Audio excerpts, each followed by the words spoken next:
ការពិនថាបាត់បង់គេហ៊ានជួបក៏ត្រូវហ៊ានប្រកមិនអាចខួតចិត្តមនុស្សទេចិត្តគេមិនដែរព្រមស្មោះយ៉ាងឡើយគ្រប់គ្រាន់ហើយទឹកភ្នែកអើយបេះដូងអើយឈប់នឹកទៅគូត្រូវរស់នៅឯកាក៏ដល់ព្រោះយើងព្រមតាំងពីដើមព្រមស្ម័គ្រឈឺបែបនេះហើយកុំឲ្យគេឃើញថាយើងឈឺចាប់វាឈឺចាប់ព្រោះទៅបែកស្អែកខាងស្អែកនឹងទៅហើយឈឺចាប់ប៉ុណ្ណឹងក៏មិនដល់ស្លាប់រូបយើងមិនធ្លាប់សំខាន់ពេលចាប់ផ្ដើមគេធ្លាប់ប្រាប់ថាមានមនុស្សក្នុងចិត្តឈឺខ្លាំងព្រោះទៅបែកគ្នាទ្រាំបន្តិចនឹងបាត់ហើយលើក្រោយត្រូវចាំកុំអោយជួបទេឈប់ស្រឡាញ់គេតែមកខាងឈប់ធ្វើបាបខ្លួនឯងទៀតជូនពរឲ្យគេឃ្លាតទៅបានសុខ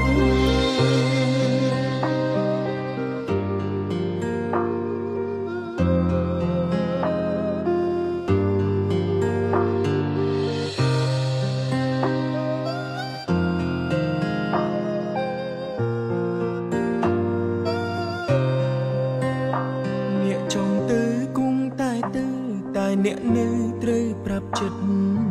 ទទួលការពិនថាបាត់បង់គេហ៊ានជួបក៏ត្រូវហ៊ានប្រកមិនអាចខួតចិត្តមនុស្សទេចិត្តគេមិនដែរព្រមស្មោះយ៉ាងឡើយគ្រប់គ្រាន់ហើយទឹកភ្នែកអើយបេះដូងអើយឈប់នឹកទៅគូត្រូវរស់នៅឯកាក៏ដល់ព្រោះយើងព្រមតាំងពីដើមព្រមស្ម័គ្រឈឺបែបនេះហើយកុំឲ្យគេឃើញថាយើងឈឺចាប់វាឈឺចាប់ព្រោះទៅបែកស្អែកខាងស្អែកនឹងទៅហើយឈឺចាប់ប៉ុណ្ណឹងក៏មិនដល់ស្លាប់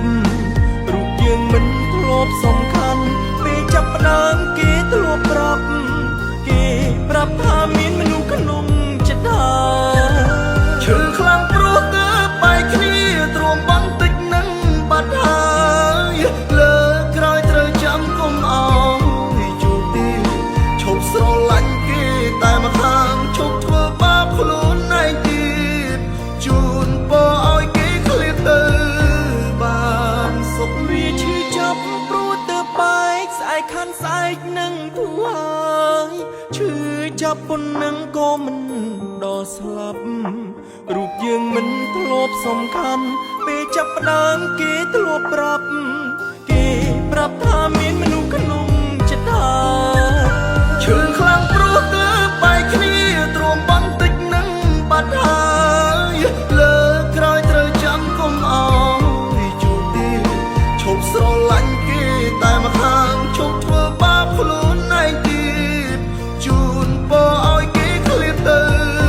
បានសុខឈប់ស្រឡាញ់គេតាមខាងឈប់ធ្វើបាបខ្លួនឯងទៀតជូនពរគេឃ្លាតទៅបានសុខ